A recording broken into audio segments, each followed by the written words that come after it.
Hello everybody, welcome back to Omens, Omens Extras, 5th week extras, Tarot 101 Part 1. Let's try this again, because I already did this once, and my computer went, we don't have that, what are you talking about? So, let's try it again. I mean, it went on way too long anyway, so hopefully this will be better. It usually is a lot shorter second time through. So, let's get into it.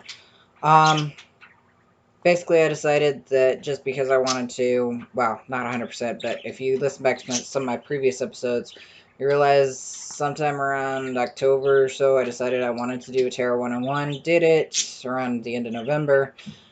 Realized my mic was not where I thought it was, so that audio was horrendous. So I decided to just delete those and redo it slightly better with a little bit more prep. Again. So yeah. Hi, I'm Ryan, by the way. AM air pronouns. Fairly couple years as a tarot reader already. But anyway, you can go back to my intro episode for everything, for all of my introductions. Alright, let's get into this. So, wow. What the fuck is tarot? Well, if you haven't been watching, what the fuck are you doing here? Okay, I just, if you're finding this, it's probably because you just looked up what is tarot, and yeah, so you're not going to have watched anything else, and this is a much more introductory than all the rest of my videos. So, well, let's go backwards as to what tarot is. First off, what the fuck is divination? Because tarot is, in fact, a form of divination. Divination, according to, whatever the hell it is that my phone decides it's actually going to fucking work correctly. Oops, wrong thing's up. Alright. Divination, according to... I forget where I got this from. I just screenshotted Google. It is the practice... it's a noun. It's the practice of seeking knowledge of the future or the unknown by supernatural means. It comes from Latin divinare, which means predict, which became the Latin divinatio, which combined with the English divine, and eventually in the late Middle English became divination. According to Wikipedia, divination, from Latin divinare, to foresee, to foretell, to predict, to prophesy, related to divinus, divine, or to be inspired by a god, is the attempt to gain insight into a question or situation by way of an occultic, standardized process or ritual.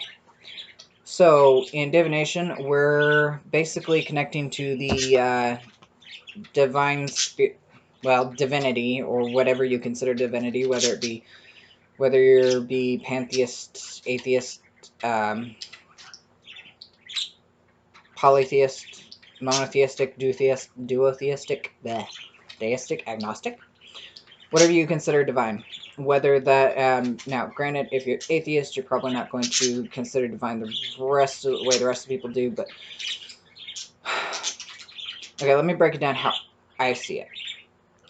When I talk about divining, I'm talking about, so the way I see the world is that everything is stories, which is why tarot works very well for me, because it is kind of a storytelling format. So the world is stories. There are predictable patterns, pathways,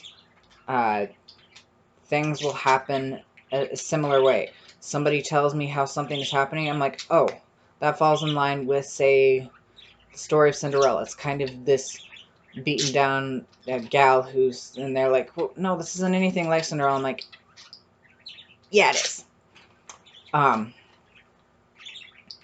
Storytelling patterns are not the same as actual stories. The pattern is you have the hero who goes on a quest, who meets a mentor, who defeats a big baddie, who gets a reward, who gets recognition, who goes on to either live happily ever after or continue, yada, yada, yada. Basic story structure is really fucking easy. So, the world works in predictable patterns and energies to a degree. How those patterns play out is always slightly different. And then sometimes we may be going along one way, and all of a sudden somebody does something, or something switches somewhere, and we've been going along this way, and suddenly we're going over this one, over that, over there, maybe a little bit backwards. But it's all patterns. It's all semi-predictable to a degree. Don't even necessarily 100% need any sort of divination to try to figure out something like this is going to happen. What divination does is, so that's one of the ways I see the world. The other way is everything is interconnected, sort of like internet. If you think of the myths of weavers of fate, the world, everybody's fate is a string. There is different ways things can go, which are all known as a tapestry of strings and weaving. What I see divination as doing is I'm hooking into that tapestry through my cards in this case, but you can do it through omens, through portends, through pendulums, through candle drippings, whatever. Any sort of, there's a million different forms of divination. Actually, there might not be a million, but it's close enough. But what you're doing with divination is you're hooking in, is you're using, is your energy, your threads around you, your threads of fate, if you want to call them that. We'll call them that for simplicity's sake. Your energy threads are connecting into these tools, in this case, tarot, connecting into these tools, these cards, which act, in my mind, like a computer. I just gestured at my computer if you couldn't tell, because that's the camera, whatever. These cards act like a computer in that we can interface with them as they interface with the larger tapestry of energy of the world as a whole, and the patterns, the future, which is why I believe they can tell the future to a degree. Because basically what I see it as doing is we're trying to see, what we're tapping into is the highest percentage future that we have at the current moment. How far down we go is the less likely it is to happen, but it's still the most likely. However, the closer something is, the more likely it is to happen, though we can still kind of switch it, and that can change a whole chain of things. Even if this happens right here instantaneously, that doesn't mean this thing, like 3 weeks out, is actually going to still happen. We've got 3 weeks in between the now and that point in time. We could do something different that will change this outcome. So it only sort of sometimes tells the future. It's like, this is why I refuse to say this is going to happen. I say this is what's most likely to happen at this current moment. This is what's most likely to happen 6 months from now at this current moment. You've got 6 months, about 50,000 billion different things could change. It's not a likely outcome. That's also why I hate timelines. Most tarot readers that I know of hate timelines because it is not at all set in stone. Ever. So we're just guesstimating at the most likely future, and sometimes that most likely future is kind of sucky. So we're like, here you go, and you go, oh, I don't like that. Let me change that a lot. And then that doesn't happen. The fact that you even came and saw that it was likely to happen right away changes it to a degree. Unless, of course, you decide to just keep going where it is. But, I mean, that's up to you. We have free will. Like I said, future is just percentages. So, that's how I see divination. So, technically speaking, you can apply that to damn near any, in my mind, any type of theistic worldview. Whether you're connecting to actual gods who are showing you the way the world is working, or if you're atheistic and you're just kind of tapping into, like, how I see it is the percentages of likelihood of the future. I mean, honestly, that makes the most sense. Even though I myself am polytheistic, I don't see the gods as the ones weaving out the future. I see them as in it as we are, and they just have a better ability to manipulate things and go, no, this path is kind of better for you, and just push you along it. Yada, yada, yada.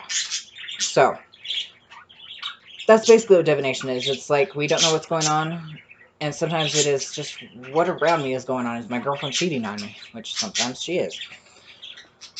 and sometimes she's not. And it's just paranoia, and the cards can tell you, no, you're just being paranoid, or yeah, you might want to come home early one day. Just don't kill anybody. But you can also kill somebody, but that's gonna things might turn out worse, or they might turn out better, but yeah. So, that's divination as a whole. Working our way downwards, we get into this specific form of divination is known as, and that the tarot falls under this next umbrella, is cartomancy. So cartomancy, of course I didn't look that up. Why did I do these things to myself? One sec.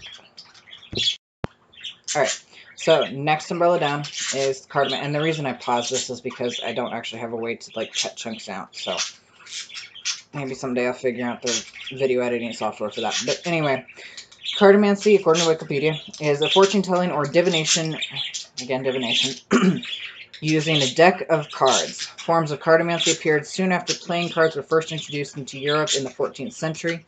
Practitioners of cartomancy are generally known as cartomancers, card readers, or simply readers, which a lot of us prefer readers, or tarot readers if we tend to stick specifically with tarot. But yeah, so that's what cartomancy is. Cartomancy is telling fortunes or divining with cards. There are a few different types of card decks you can use for that. Tarot is definitely the most commonly known one. And there's like 3 different... We'll get into that in a minute. So tarot is the most commonly known one. Other ones, you can in fact divine with actual playing cards, like you find in a regular store, like the bicycle-style playing cards that are diamonds, spades, hearts, and clubs. You can actually divine using those. It's kind of a specialized area of interest. I don't know too much about it because I like pictures on my cards. I'm pretty visual. Another form of cartomancy that's slowly gaining in popularity in last couple of years, but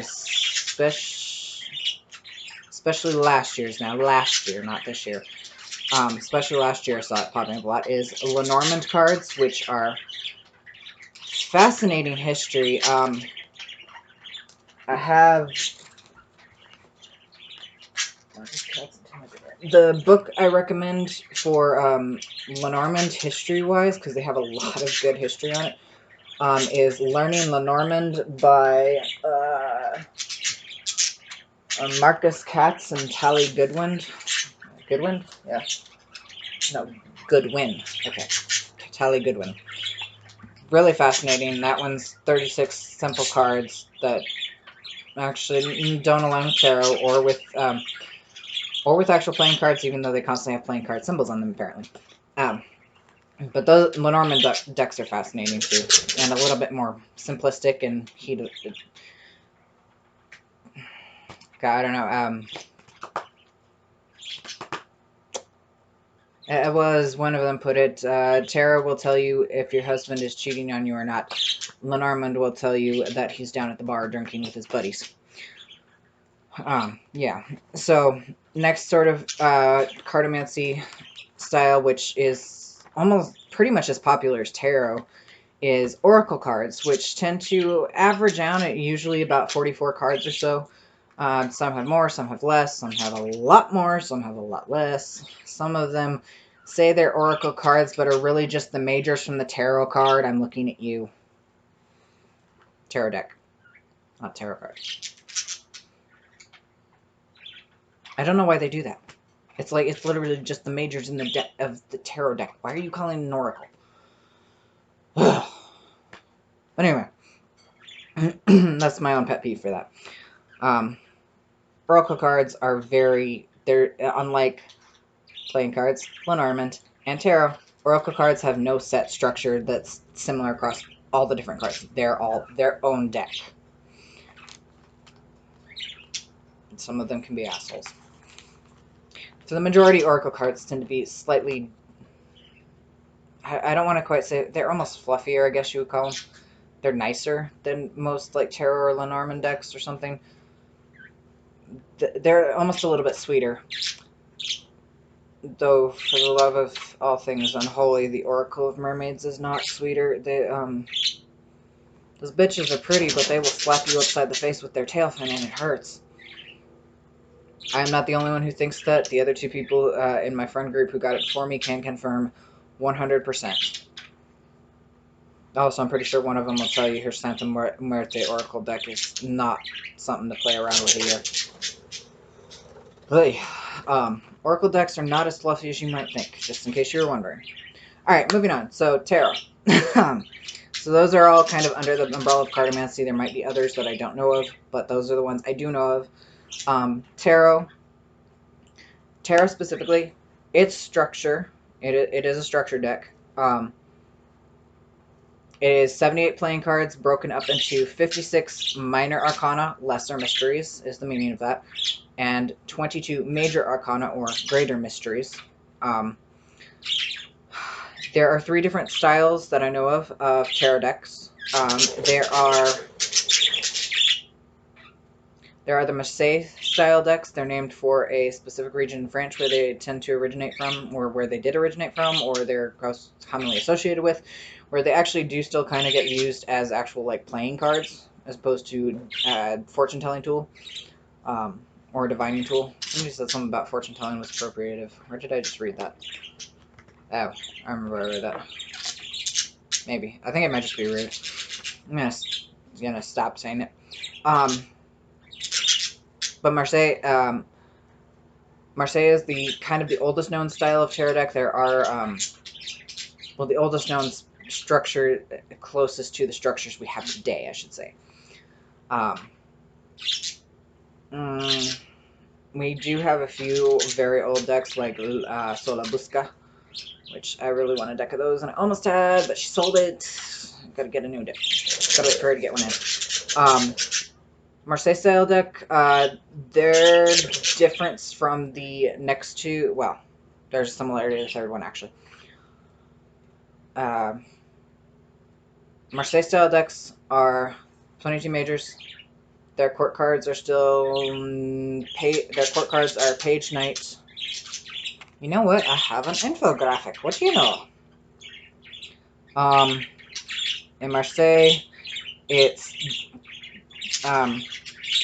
so the decks are all broken down into 4 suits, 16 court cards, 4 ace 1 through 10 pip cards, and 22 trumps or majors. So in Marseille style decks, their pips tend to be just pips. It's like it's 6 cups on a deck, on a card, as opposed to like, here's a picture of a man, of a child giving another child a cup full of flowers, with their 5 other cups surrounding them full of flowers. So, and that's actually a picture. In Marseille, I did spell it wrong, I knew I had. Marseille, the suits are batons, cups, swords, and coins. And their court cards are Page Knight, Queen, and King. And then, of course, all the trumps are their own. The major arcana tend to have similar sounding names between all 3 different styles of deck. But there is many differences. I'm not going to go through all of them. So that's the oldest style of deck we know of. The next style is the most common mass market style. Most every single deck you will find on the market, the majority of them will be based off of the Rider-Waite-Smith deck.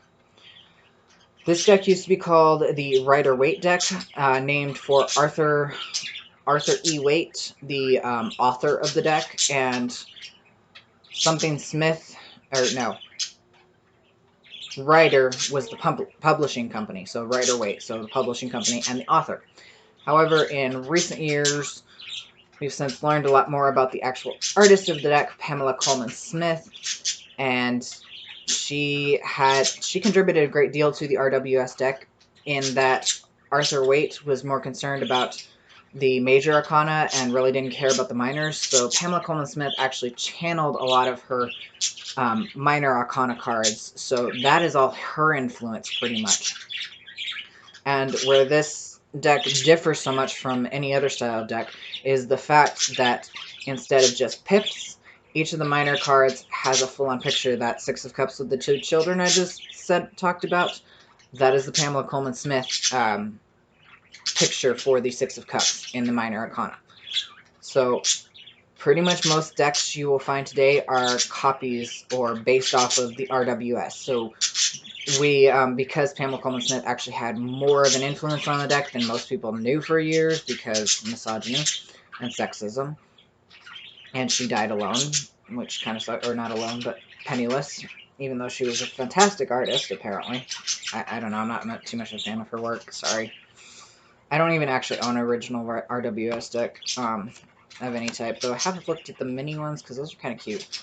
But anyway, because she contributed so much, her name has been added on, and so it's known as the Rider-Waite-Smith or the RWS deck. Most people say RWS because it's easier. In that one's case, the suits are Wands, Cups, Swords, and Pentacles, which is what I learned off of, which most card decks are based off of. So those are the... I'm going to go based off the RWS tradition here. We're not looking into the Marseille, which I want to learn more about, but I don't know enough about, or the next one, which is the Toth deck. Oh, and in the RWS, the court cards are also Page, Knight, Queen, and King, like the Marseille deck.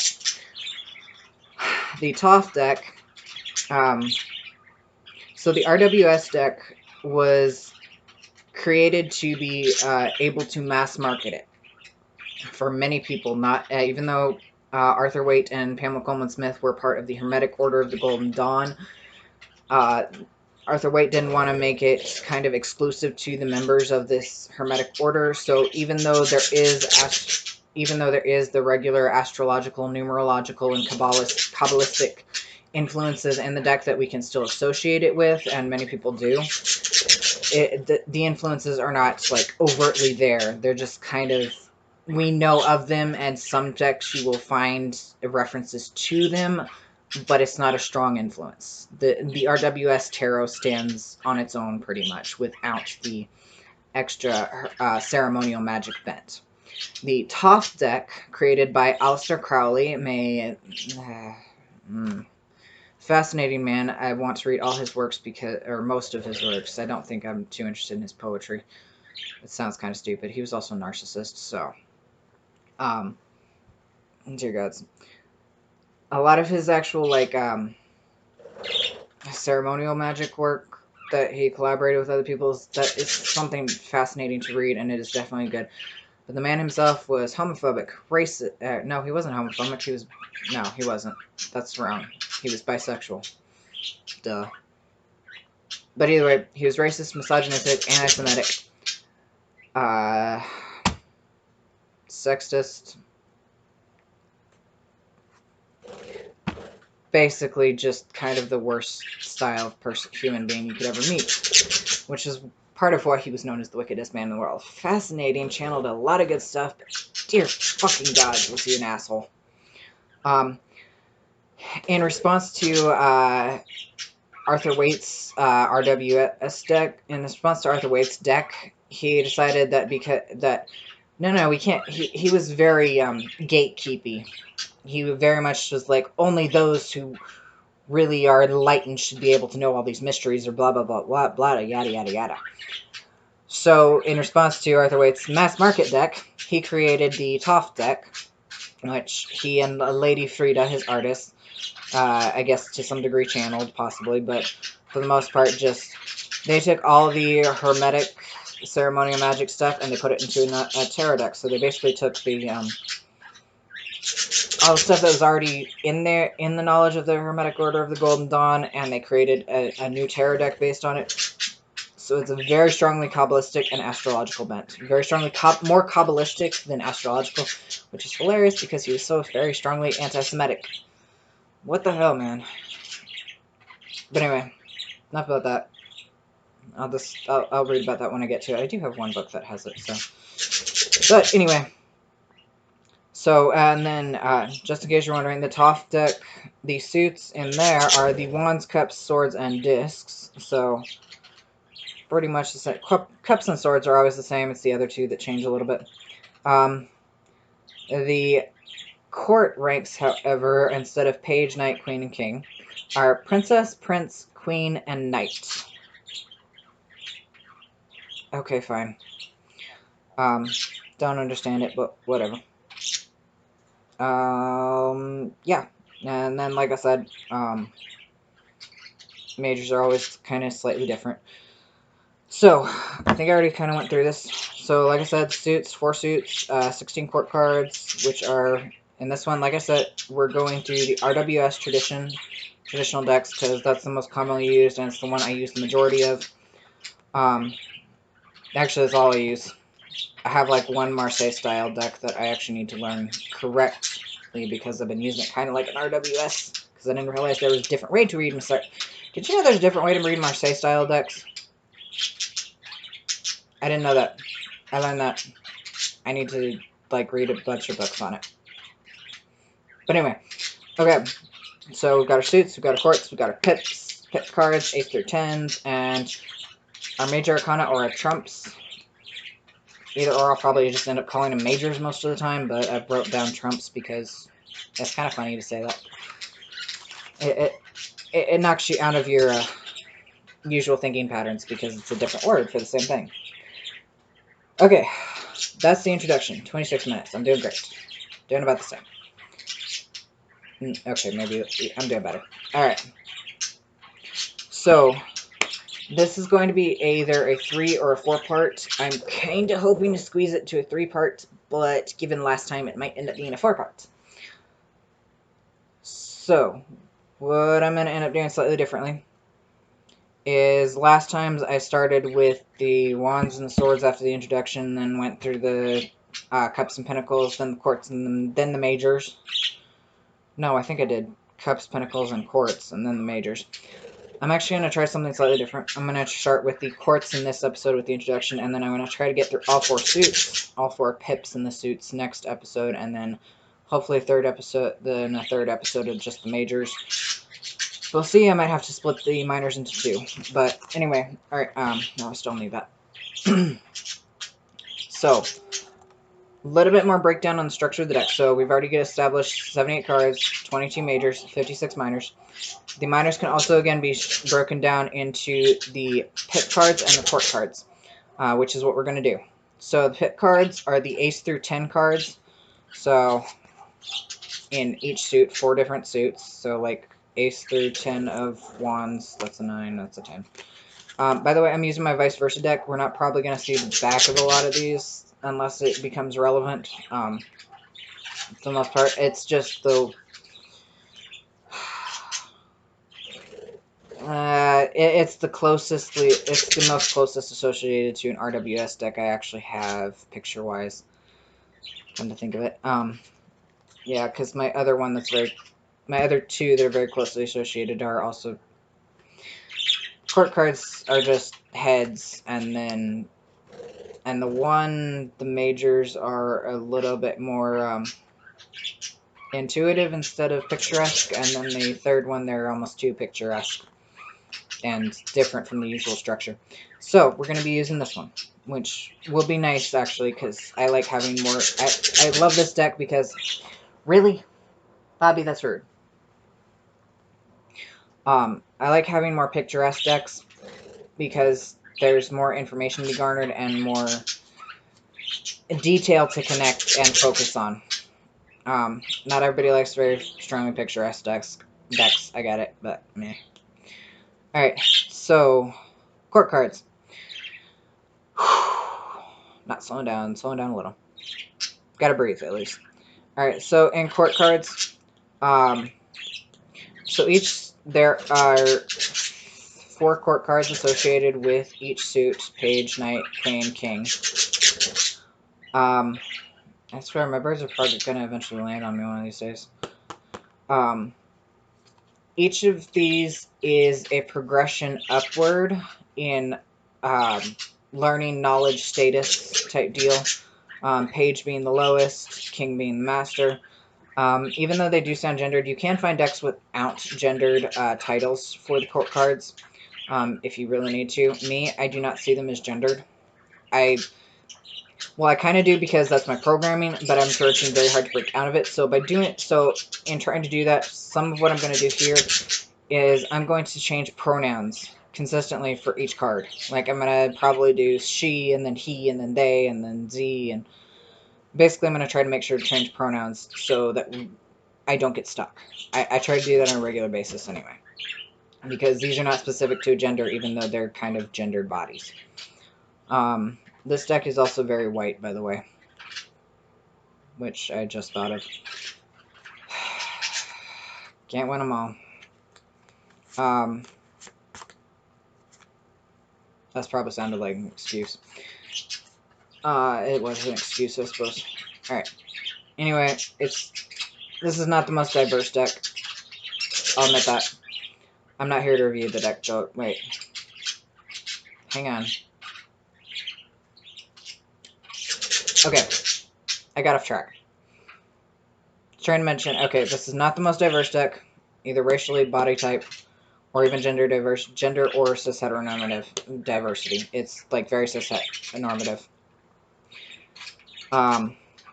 So one sucky thing about this deck, but other than that, it's got a shit ton of detail and symbology that I love, which is why I love it. But anyway, court cards.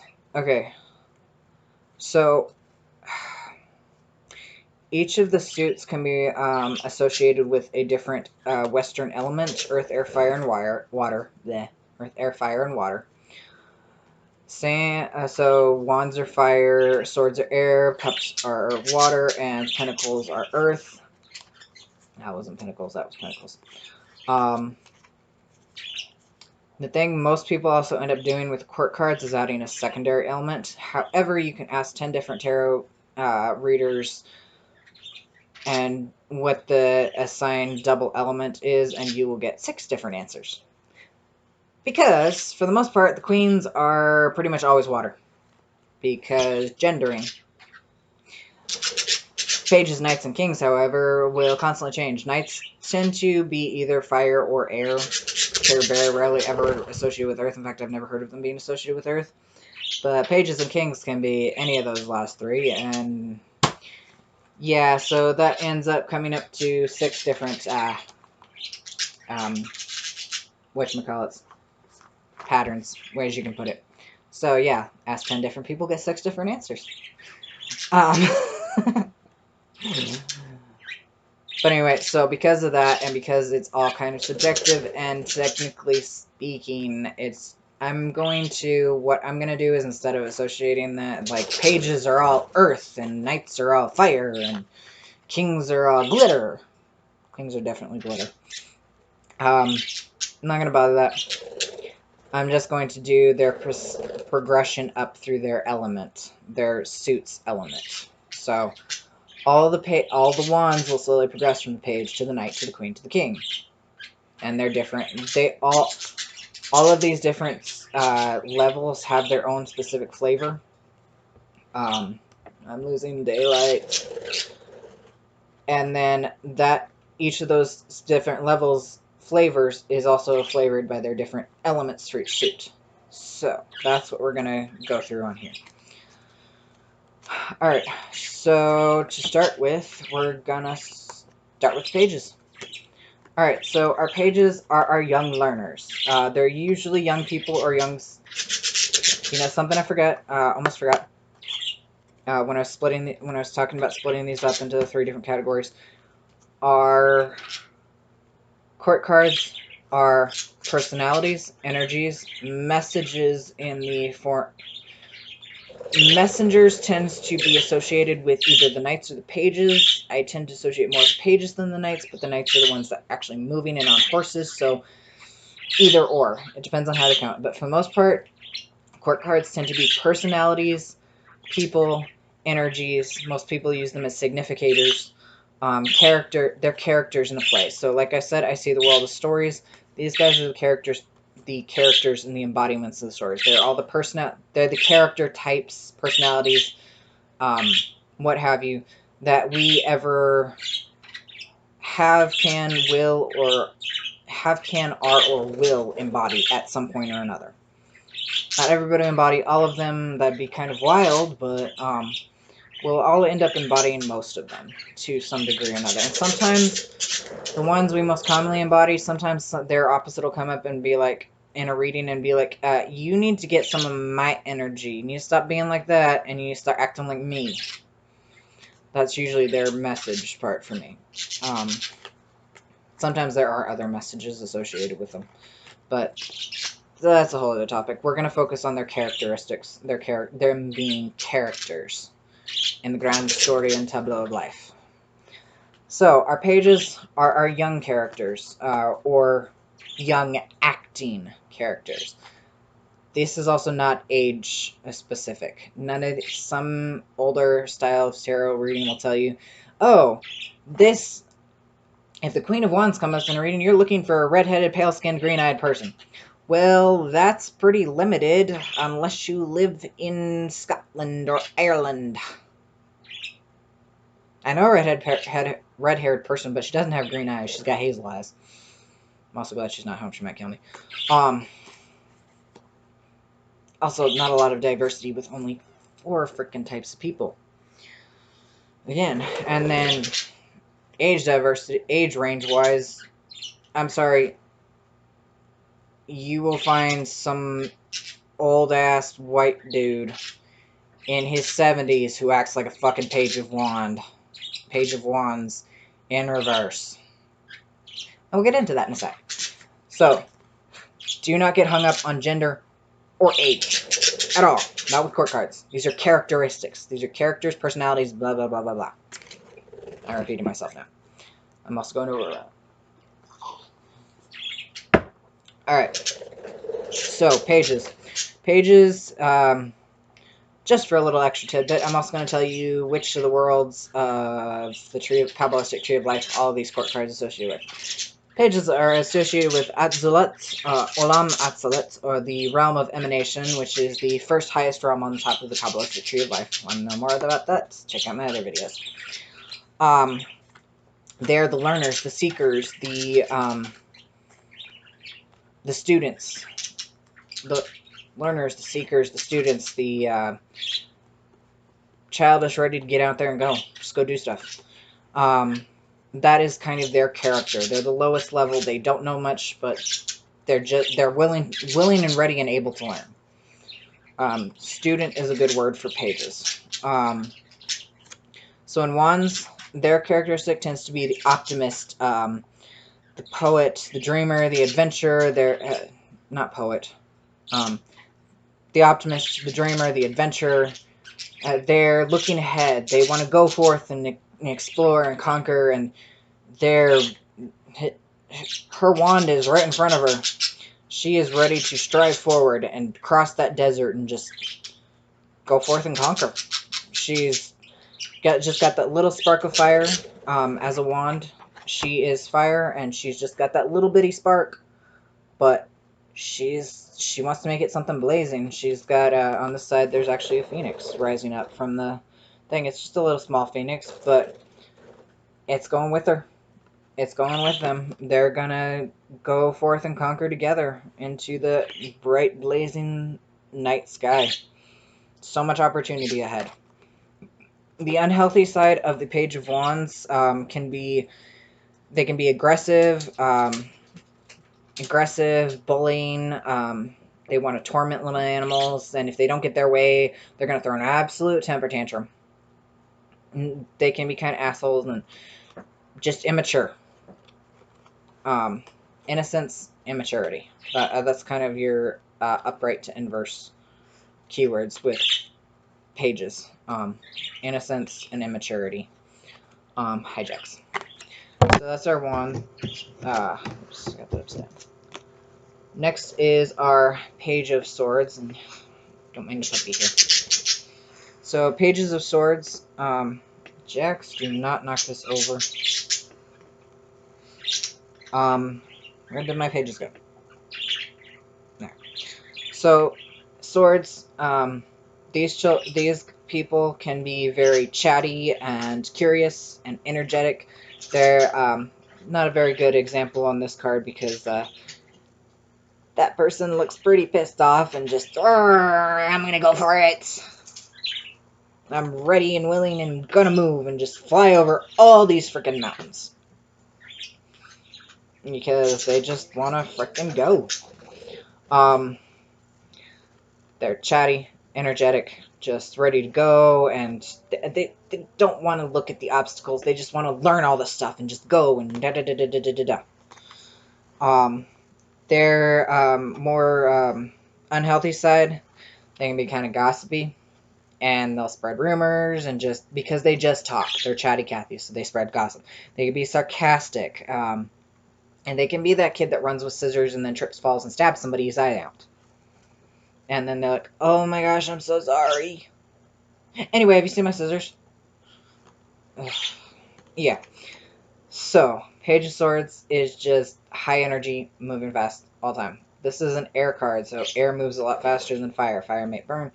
This is that night. So, as in the pages, that wind is kind of that burst of gust that just tossles everything around and just whips through really fast, and whoops, I just caused a mess and totally blew up your leaf pile. Sorry. So it's not quite too damaging, but it's still it's one of those, you gotta be in their unhealthy side. You gotta be patient. Like, okay, look, you don't need to spread this information. This is private information somebody told you, or you overheard that you weren't supposed to overhear, and you shouldn't actually just spread it around because that's kind of rude. And it's like, it's going to hurt this person for everybody to know their business. Oh, I'm sorry, I just wanted to blah, blah, blah, blah, blah. And like, no, stop. So it's your chatty Cathy. Your Page of Cups. This one, I don't know why I put Poet Dreamer for the other page, for the Page of Wands, except for, that was the keyword given me was Kitchen Table Tarot that I was kind of writing some of these out from. Because, yeah. Book ahead up. So, your Page of Cups is kind of your dandy. He's fluffy. She's making sure her makeup's done right, and her hair is just perfectly coiffed. And he wants to make sure he's got that flower just correctly in his little breast pocket, so he can look his best. And they can just fly off with a sonnet and a song, and their heart is on their sleeve. They're just wonderfully charming and adorable, and just dreamers and poets. They're so dreamy, and they're just they're kind of the flower power child. They're I think those 90s shows, like, God, what was one I just ran across on YouTube, an episode from that I went, oh my gods, I can't watch this. I'm glad I never did. Winx Club, stuff like that. Barbies. This is your Barbie child. This is the one that goes, and then Ken is going to march down the aisle, and he's going to marry Kenny too, and then they're going to kiss, and yeah, that's this kid. It's just like everything is romance and flowers, and their heart's on their sleeve, and they just see so many cool things, and they just want to show you all of the cool things because the world is fucking beautiful. That's actually adorable, and I wish I knew somebody like this. I'm projecting. They can, however, in their unhealthy side, be very low self-esteem to no self-esteem. They're constantly unsure, constantly questioning, want to make sure they want somebody else to say, yes, that's okay, and yes, you can do that, and yeah, you can go and do that. Or that they're right, or that they can do good, and they can be in their overshadowed side. They are fun, and they are kind of flighty.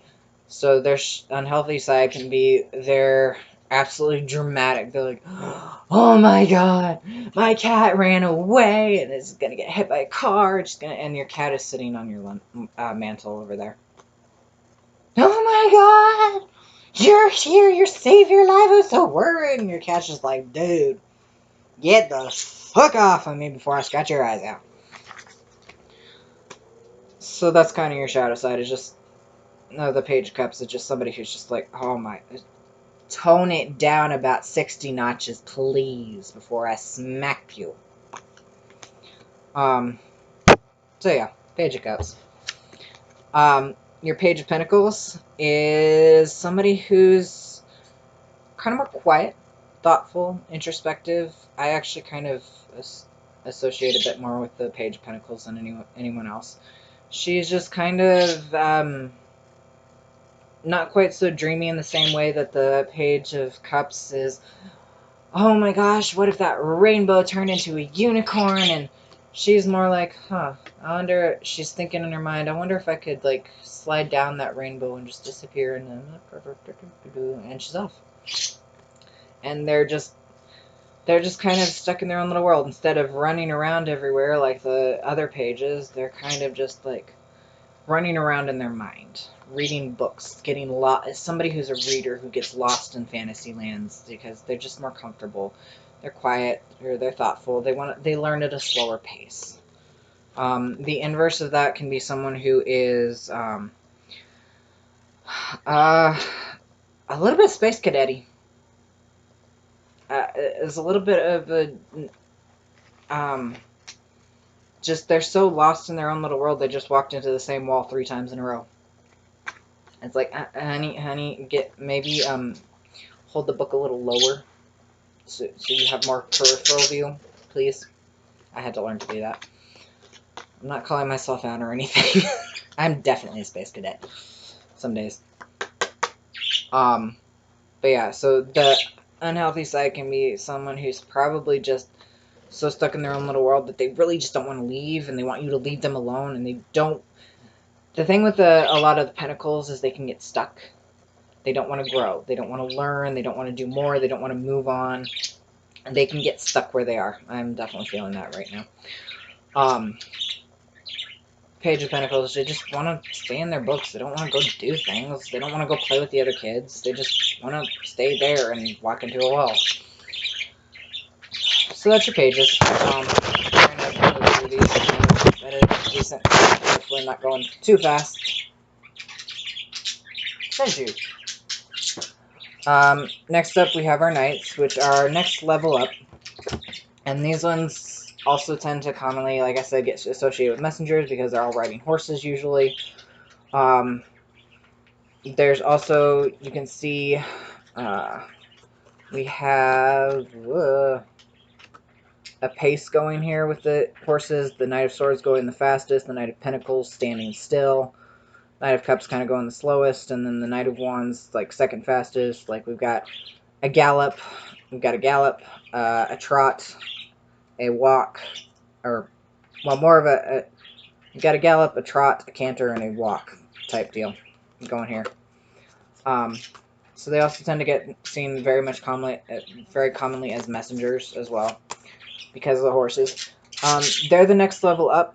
So whereas we had our pages in wands, we had our little spark of fire, and the swords, we had our spring gusts there that just kind of whoosh, and we're gone, and whoosh, and we're gone. And then our cups were kind of just a little glass of water, little chalice of water. She was standing in kind of a low-lying bed of water. I kind of forgot that with the cups. So the cups is just a little bit of water, a little bit of cups. They're just kind of that splishy-splashy on the ocean shore. Pentacles is just kind of little seeds, little bit of dirt, just kind of that soft earth. So in our knights, we come up to the next level. With our wands, we have a raging fire. Well, not quite a raging fire. We have a campfire that isn't well contained and could or could not either die because you threw too much fuel on, or could turn into a raging bonfire because you threw too much fuel on. I like that thought. I like my fire. Sue me. Alright, so the knights are associated with the second world, second Olam, second Kabbalistic tree of life realm, Olam Baraya, or the realm of creation. So the next level down on the tree, actually. Upward, backwards triangle, that's what I was showing you here. With one card. I'm doing great with that. The Knight of Wands is someone who's very confident, charming, daring, ready to go forth and get things done and go do stuff and just explore, just go. That little spark of fire in the page has become, like I said, a campfire. She's just ready to just go, move forward. Let's see what's next. Let's go, go, go, go, go. They just want to just explore the world and, hey, come on. they're the first ones to go do something. They're the pack leader, that sounds fun. I'm gonna go do it. And then everybody else follows along behind, because, hey, that looks like fun. On the shadow side, they can be impulsive and reckless, and, where'd it go? Impetuous. I don't know what that means. Impulsive, reckless, they don't care about getting hurt or hurting others. They just want to go do, and just, that campfire has gone from a nice bonfire to a raging forest fire because somebody wasn't paying attention and just left it burning instead of turning it into soup after they were done with it, like you're supposed to. Turn it into a damn soup. In other words, pour so much water on there you have basically soup. It's fun. I also just realized this knight is riding a unicorn. I thought I knew. No, I had noticed that before. That's cool. So, magic again. Magic power and kind of innocence to a degree. It's someone who's... So, the myth with unicorns actually was that only virgins could ever call upon them. Virgins has so many connotations, but our current understanding, which is the ancient understanding, is someone who is beholden unto themselves alone. Someone who is completely independent. Someone who doesn't depend on anyone else. So, this Knight of Wands is very independent. Just doesn't depend on it. Doesn't depend on anyone else. Doesn't want to. Just wants to go do their own thing. Move on. Go forward. Right on, cowboy. Right on. So that's our Knight of Wands. So like I said, can be dangerous and impulsive. Our Knight of Swords is the next one, and this is where those lovely little gusts of wind that just kind of die down become slightly more dangerous gusts of wind that last longer. And this is the one that whooshes through, just keeps going, and it's like it's winter storm winds picking up, and yeah, I'm losing light, so my screen is going in and out of hand gestures. No, that's not the right word. Focus. I'm losing focus. I shouldn't do this so late, but I had a lot of research to do because I didn't do it before. I'll just have to do the rest of this tomorrow. It's already fast. Rabbit trail. Alright, so we've gone from those small little twirly gusts of winds to I'm going to rush through and threaten to break that tree branch off. Oops, I did break off. It's my birds right now. They're Knights of Swords, I swear. Yes, you. Alright. So again, the Knight of Swords can be impulsive and reckless as well. Where did he go? So in their upright form, they're kind of in their head. They're thinking with their head, and that's it. They just want to go do stuff. They're very logic-minded. They're like, we've learned all this stuff, and we just want to keep going higher and higher into our brains. We're like forgetting our body. It's that college student who forgets to eat or sleep for 3 weeks because, well, maybe not 3 weeks. They might die by that point. For a couple of days because, I just got this test coming up, and I just got to finish this paper, and I got to do it. And it's like, holy shit, dude. I'm the fuck down. So the Knight of Swords, she is just rushing headlong into stuff, just going forward. Which, this is the one thing I don't like about this vice versa card, is because, so this is this side, as they call it, or the front side, basically, and it's all dark and gray and stormy, and yeah, she's moving forward, but they're surrounded by all these dark and stormy clouds, and it just looks so bad. I'm like, I much prefer that side or the back side, where it's all clear and sunny, and it's like, this speaks to me more of the more positive aspects of this night being, and I think should be more common aspects, which they're just striving ahead. They just want to go and just learn and do. And now the reason I think they do have this side as the front is because there's that little bit of caution of sometimes you don't always know where you're going. You're just barreling forward. Sometimes it's clear skies, sometimes it's cloudy. But either way, you can't actually see where you're going. You're just up in the clouds. So they're just barreling ahead, like, throwing caution to the wind, which is kind of the inverse unhealthy side of this, is where they really do not fucking care, and they're just going to barrel forward, and hell be damned. They don't give a shit about their body or anybody else. He's just gonna fucking go and run everybody else over, and if somebody tries to get him to slow down or stop, they're gonna cuss him out. And she's just gonna say, mind your own fucking business, and hey, quit fighting. Mind your own fucking business. I'm gonna just go burn myself out. And those types of people are either going to burn themselves the fuck out, or they're going to slam into a goddamn wall. Or both. Like I said, unhealthy aspect. Healthy aspect is you're moving forward, yes, and you're going hard, but you've still got control of those reins. The Knight of Swords in general is somebody who's just kind of moves ahead a little too fast, needs other people around them to help rein them in some. Alright. I did it again. Alright, next one, we have our Knight of Cups, who... I'm sorry, I gotta show you this. Every time I see the Knight of Cups, the best way I can remember exactly what it means is to think of my Mystical Cats deck, in the Knight of Cups in there, which is known as the Sea Tom. Because look at this fucking cat. Look at that cat. Just sand and surf and sun, and he is on his back and his head cocked and his tail twitching, and he's just like, hey baby, come play with me.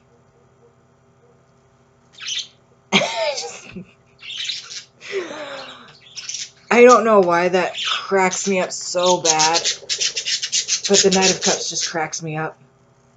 All of them, I blame that card for the most part. But what the Knight of Cups stands for, some of the keywords associated with it are a romantic, a dreamer,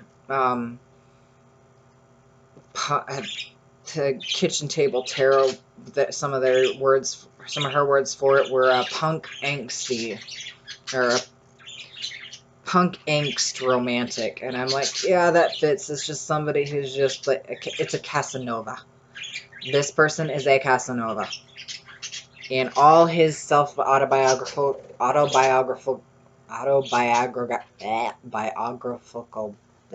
the fuck it is, glory. She is just waltzing along, offering you her heart. That water that that the page was standing in, that low-lying water, has slowly become a meandering river of gentleness, and she's just offering you to come ride away with her on her horse. Which I'm sure some people would love to do. Me, I'd be like, get off that horse, it's mine. I want the horse. I don't care about you. Don't offer me you, I want the horse. I'm a romantic. That's already well established, so this cracks me up. What cracks me up even more is the unhealthy aspect of this card, because, oh my god, I can't fucking say this shit. Think that over-dramatic... Okay. I'm gonna get a little fanfiction-y here. There is a fanfiction, I forget what the exact name of it is, but if you'll know what I'm talking about if you know what I'm talking about. It's a Harry Potter fanfic, and it has an original character of, I forget what her name was, but it is so fucking goth, like beyond goth. It's Nyla Ravenheart, some shit or another, I don't know. But anyway, she's a vampire. It's early mid-aughts. Emo goth bullshit, high school bullshit. That damn fanfiction. That is who the Knight of Cups inverted is. Somebody who's like, oh my god, I'm just so done. I'm just so fucking done. Nobody loves me. I gotta go. I'm sorry. It's just that person who's like, oh my god, the world just fucking hates me. I'm gonna go cry in my room and paint my nails black. Just overdone angst drama is the Knight of Cups on the unhealthy side. Alright, next one, or last one of the Knights. Knight of Pentacles. God, my freaking light. It's driving me nuts. Can't look. So the Knight of Pentacles, again, slowest moving, pretty much not moving at all. Somebody who's kind of stoic and shy, a little bit awkward, guarded and grounded. Also pretty gentle. She's just kind of wants to be safe in her own world. She's very comforting. Z's just kind of moves slowly and steadily and is very kind and gentle. That's all the words I got for it anyway. The unhealthy aspects of this knight can be they don't want to go anywhere. They don't want to move, they don't want to grow, they don't want to learn, they're just going to stick in their own stubborn little stew and just pine and refuse to move, and they're going to get stuck and mired down neck deep in the mud and just not go anywhere. So yeah. Oh, that's a nice. We're at an hour again. Yeah, I don't think I can get this shorter than an hour and a half. That was the last one, by the way. Alright, but I'm going to try to finish this up. We got the queens and the kings left, so let's get on to the queens. So our queens correspond to the third realm of the Kabbalistic tree of life, which is the Olam Yetzirah, or the realm of formation. Just a little bit of trivia. Formation. Queen of Wands, I recently heard described as a boss bitch.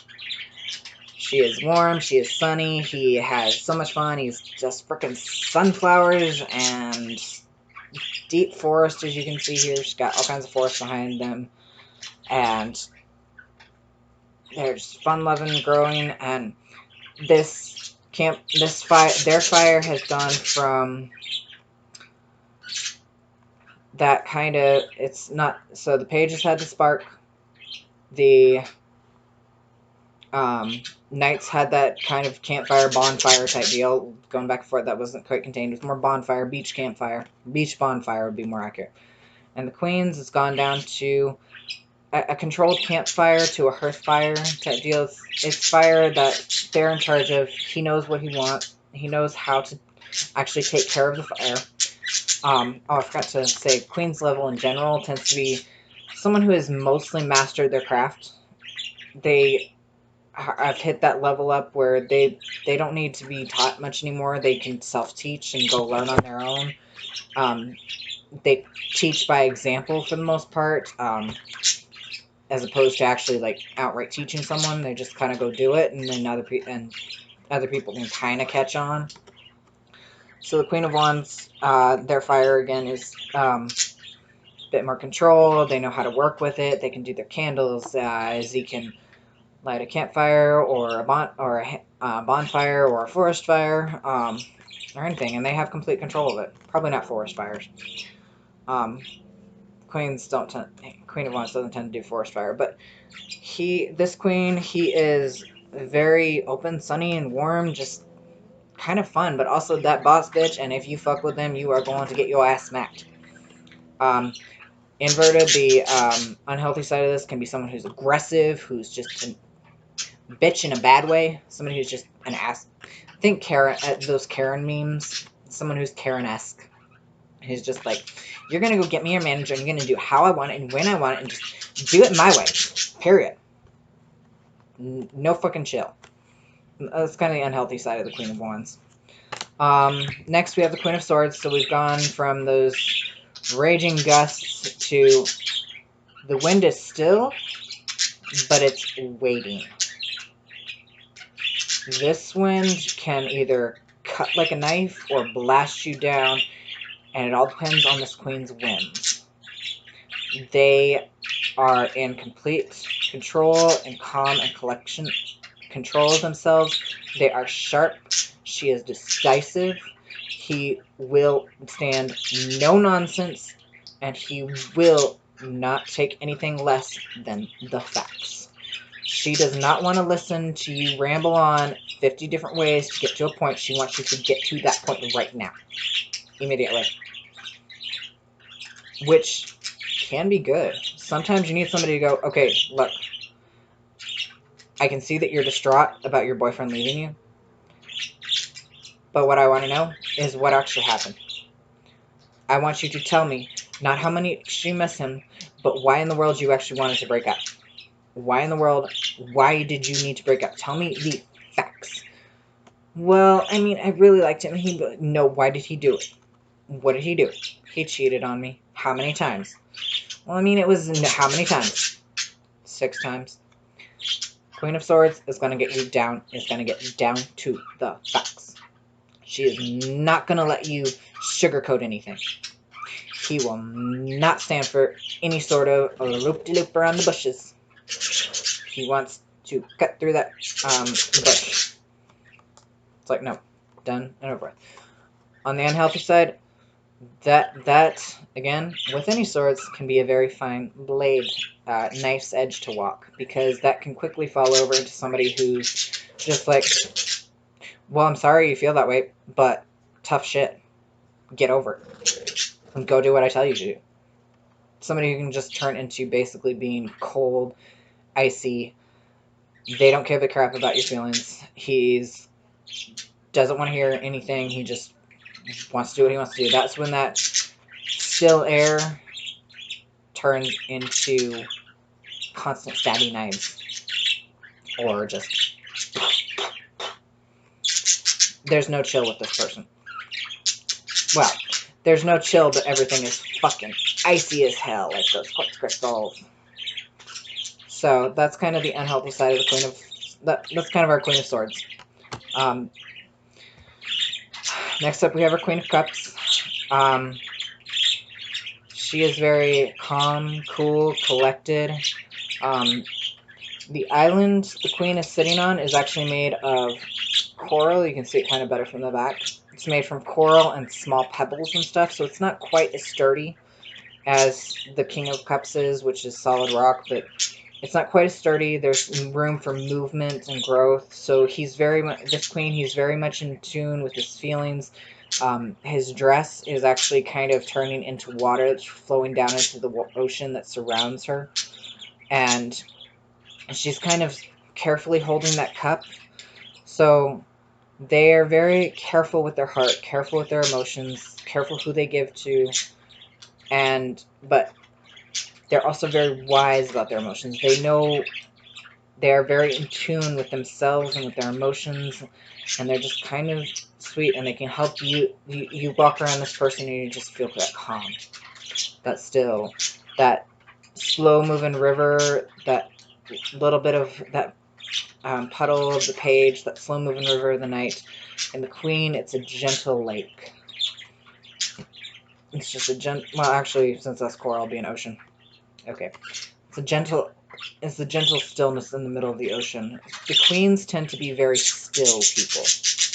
It's like that energy is just pulsing beneath the surface, but they tend to present a very calm facade, or at least a calm exterior. They tend to be very calm, but if you fuck with them, it will explode into something deadly. Because we don't know what's in most of the bottom of the ocean for very good reason. The inverse, the unhealthy side of the Queen of Cups can be someone who holds grudges, passive-aggressive, a little possessive, controlling, someone who you don't see it on the outside, but once he's got his hooks in you, you're not leaving, period. Now, without tearing yourself to shreds. They tend to be they can be just very jealous. It's like, so where were you last night? You didn't answer my phone. You texted me like 6 times. I answered one of them, but you should have answered me every time. Why didn't you? Who were you with? That kind of a feel. Not too healthy on that at all. Alright, last but not least of the Queens, of course, is the Queen of Pentacles. This Queen of Pentacles, if we can get any sort of seat, there we go. This Queen of Pentacles is kind of the mom friend. And I know, mom friend, parent. I don't know if parent friend is a thing. I've just always heard it mom friend. It's that person that's always like, have you got your shoes? Have you got this? Have you got that? No, you can't drink that. Let me hold your hair before you barf all over it. It's the person who's just taking care of other people. The person who's warm and cuddly and nurturing and very solid and steady.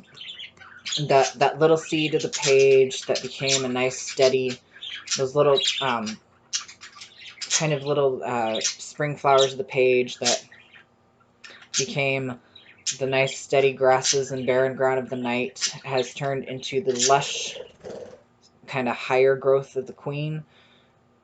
He's very nurturing. This queen, they want things to grow. They want you to grow. They want to help you. They're the person that sits at home and has that pot of stew ready for when you come home after class, and they're like, how was your day, and how did this go, and yada yada yada. It's like somebody who's just very caring and fun and jovial and laughing, because they're not all that. They're the queen. He's not quite as stoic as the rest of the Pentacles cards are, or court cards are. He's a little more jovial and but still gentle and nurturing and a little bit more quiet. But quite fun, and also a little bit of fertility hiding in the shape of a rabbit. So you know it. That sweet exterior is hiding a little bit about you. They have that kind of dry sense of humor that catches you off guard type deal is what I'm getting from this. All right, the inverted unhealthy side of this it can be someone who does still care, but their way of caring is kind of unhealthy in that they're constantly distancing themselves. They're constantly trying to provide by spending 80 hours at work a week instead of actually being home with their kids, or being home with their spouse, or their friends, family, whatever, or their pets even. It's somebody who, even if they're single, they're coming home to a cold, empty house every day, and they're only in there like 6 days out of the... They're only in there for like 6 hours a day, or whatever that would... I didn't math. I should have mathed that. Would you just land on my head at this point? God. So the unhealthy side is someone who just still cares, but their way of care, they don't know how to actually show their affection, so they just distance themselves and, oh, I made plenty of money. Oh, I got you this whole menagerie of Christmas gifts, but I can't actually be home for Christmas because I'm going to be working overtime. So that's kind of a shitty Christmas. The Queen of Pentacles unhealthy side reversed is almost just kind of sad. In my opinion. That's kind of sad. It's making me sad. I didn't even deal with that, I think, but... No, wait, yeah, I did, kind of. So my dad was no Queen of Pentacles. Well, maybe inverted, yeah. Oh, god damn it, now I'm bringing up feels. Alright, anyway. Deal with that later. I cannot do this right again. Alright, last but not least, the highest level of the court cards are the kings. So again, we're not getting into gender with this shit. So, should have made that clear. I did make that clear already. Alright, so the kings are kind of highest level. These are the people that are the leaders. They've been through all the muck and the shit. They know their stuff. They're still learning. I mean, any good leader is constantly learning and growing. But they're in charge of people. Unlike the queens, who are helpful to people and who know their stuff, the kings not only know their stuff, they're leading and teaching others specifically. Not by example, but by actual... Some of them by example to a degree, because any good teacher will teach by example. But also by actually telling you and making it obvious they're teaching you, instead of, oh, I've got this, and yeah, you can watch me cook the stew. They're like, okay, chop that, chop that, chop that. And add it here, and yeah, we'll do it together. So, our King of Wands is our blazing heat. This isn't so much fire as it is just heat and energy. The kings kind of encompass that element up to its purest form. So, where the Queen of Wands had her fire in different forms, the King of Wands has her fire in just the form of energy and heat. She is the one who is going to push you to do your best. The king, they want you to grow. They want you to transform, as evidenced by this giant-ass snake in front of them. Snake is a symbol of transformation and of wisdom, actually. So this king, He wants you to do your best, to go forth. He's going to push you to your limit. And then he's going to make sure you're okay. And then you can rest up, relax, and then get back on your feet and go out and forward. Inverted unhealthy side is someone who does not give a shit. Who is like, I don't care that you're about to collapse and you probably need a fucking hospital. Get up, do another 50 push-ups. Fuck you. Fuck what you want, just keep going, keep doing. I'm just someone who doesn't give a crap and just wants to push and push and push. Everybody but themselves. King of Wands is kind of an asshole. King of Wands inverted. Unhealthy side is kind of an asshole. Healthy side, I'd like that, coach. King of Swords. This is not that still air, and this is that air that's kind of moving. It's moving, it's there, and it could turn into anything. It could be blazing gust, as he's got evidence with the cape here that's blowing in the breeze. And then over here we can see that storm brewing. Behind this way we can see the storm brewing in front of him. So he's both calm, collected. He's that leader who walks in a room and you notice. It's not just presence, you notice. You see her walk in this room and you know shit's about to get real. This isn't just the queen energy which wants all the facts and is trying to push you along and push you to the correct whatever. This is someone who's going to be like, do you need help? Alright. This is how you do this. This is how you do this. This is how you do this. Now repeat. Show me you can do it. Alright, you missed this step. This is how this is this, and this is this. Now try again. This is a full-on teacher. Like, full-on stoic leader teacher that is going to make sure you know and you can do it. And you can do it right. A little bit cold, but you know what? Sometimes that happens. Because even with that cold, it's kind of cold and barren. But you can even see in this card, because in the RWS, that even the King of Swords has a bit of a trickle of water behind her. But here on this King's armor, there is a butterfly sitting between two crescent moons. And crescent moons in general, have to do with intuition and feeling and emotion. And the butterfly is kind of soft and gentle. It's still an air creature and a symbol of transformation. But it's a lot more soft and gentle than what you'd think just looking at this guy as a whole. So even though the King of Swords is very stern and poetic, she basically hides her heart behind steel, but it's still inlaid on the breast of the steel to show that I'm not heartless. I'm not cold and cutting and just gonna be a complete dick to you. I do care. I don't know. I'm not very good at showing it beyond sitting there and working you through the paces until you understand it and you can do it. That's how this king shows they care. By working you through it. It's not hugs and, oh yeah, you did it. It's, good job. Here's the next thing.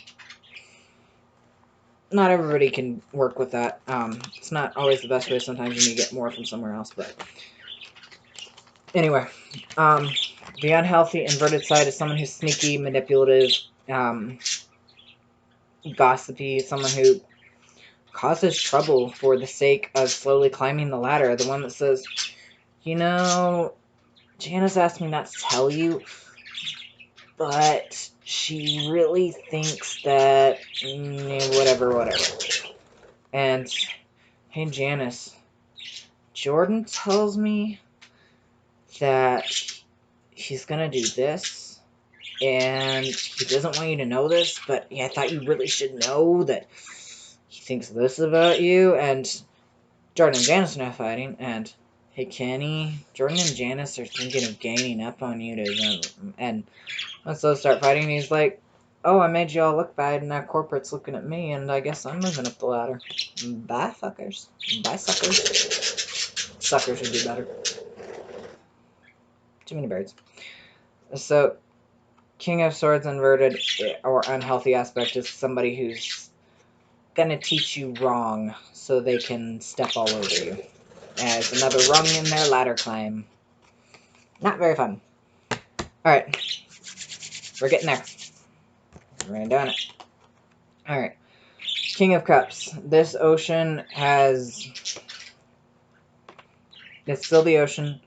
But now, like I said earlier, this king, her throne is solid rock. She is stable and controlled and content in her emotion, in complete power. That heart is no longer kind of guarded. Now it's like, you think you can fuck with my heart? Come on, try it. It's like, this king has no fear. He's not worried. He's like, I know who I am, and I know where I stand, and I know who I want to get close to me, and who I don't want to get close to me. And I stand above. This king, as a teacher and a leader, is going to be someone who is very kind of emotional, and that they're not emotional. That's not the word I'm looking for. Comforting. They're very comforting. They're a little bit removed. They kind of keep themselves a little removed out of the picture. They're not gonna like give you their heart all at once. They're a little bit removed, but they are also still that shoulder there for you to cry on, the ear to listen. And they're someone who cares, and who is just going to be kind and empathetic, and if you need it, if you want it, they will give you advice. They will teach you better. I like embodying the King of Cups if I can. I'm just not very good with it. The inverted, unhealthy side of the King of Cups is someone who is emotionally manipulative, abusive, gaslighting. That kind of word that's what I'm kind of thinking of. Where is it? Water. No, that's ones. Yeah, emotionally manipulative, mean, just kind of someone who plays with your heart and emotions, who doesn't care what you want or think. They just want to have a little fun. And, well, not even necessarily that. This ocean becomes something, the deadly things are rising out of it. And, no, I didn't say that, you must be confused. Or, I would never. I love you too much. I only hit you because I love you. That's kind of the unhealthy aspects of this king. Emotionally manipulative, gaslighting, it's not pretty. She's not very overtly, obviously abusive, but she keeps you down under her thumb or her pinky finger or whatever. She doesn't want you to grow, she doesn't want you to leave, and she wants to just have the fun of just watching you squirm. That's kind of the unhealthy side of the King of Cups. They just are assholes, and they can either be sweethearts or they can be assholes. Let's put it that way, which is most support cards. Have no freaking focus on here. Alright. Last but not least is we have the King of Pentacles. So King of Pentacles, that lovely lush growing earth has become bountiful and giant, a whole freaking land. It's got a giant harvest sitting here behind his throne of solid hewn rock. It's like one giant piece of rock that's been hewn into his throne. So he is confident, comfortable, and a little bit stoic, set in his ways, and he's the leader of the land. He's not a leader of an army like the King of Swords, or the leader of a business like King of Wands, or even the a counselor like the King of Cups could be. He's a leader of the land. He's a bit more businesslike. He's looking at the bottom line. He wants to know everything's going the way it should go, and he wants everybody to be happy and comfortable. He wants to make sure that everybody's got what they need. And yeah, he's just kind of comfortable. Probably a little bit more jovial than even the Queen of Pentacles is. This King of Pentacles, she's just, hey, I know how I can come down here in the dirt and the muck with the rest of you and dig till the sun goes down, and we can laugh and have fun, and then we walk over to and then once our work is done, we walk out to the shed and we enjoy a big old hearty meal. And we dance and laugh and sing and play and sleep hard till tomorrow morning when we get up again and we do it all over again till it's done. Inverted unhealthy side is someone who is... They're not there for fun. They want the work done. They want it done now. They're very, what's the word?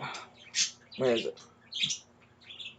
They're bound. They just want things done. They want them done now.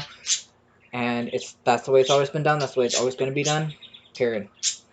And can be a bit, as the kitchen table chair put it, dumb as a box of hair was their way. I'm like, Pinnacles, I say dumb as a box of rocks. So he's like, nope, we're not changing it. We're doing it this way because that's the way it's always been done. That's the way it's always going to be done. It's like, but that day doesn't work anymore, and that way's kind of illegal. Doesn't matter. Who's going to come look at us?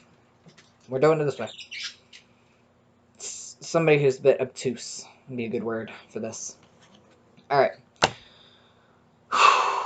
That is all the court cards. I am running out of air and light, as I'm sure you can tell if you're watching this instead of just listening auditorially, which, I don't know, maybe you should just listen audially, unless you want to look at the cards. Which is why I do it visually. Alright, so that is part 1. Blech. This is part 1 of either 3 or 4. We'll see. I don't know whether I'm going to upload this one tomorrow or I'll probably upload it either late tomorrow after I get the other two done, after they get the other ones done. Whatever. Hopefully this one actually survives. Alright. I will see you all in the next extra episode, and after that I will see you in February. Alright. Bye-bye. Have a good rest of whatever.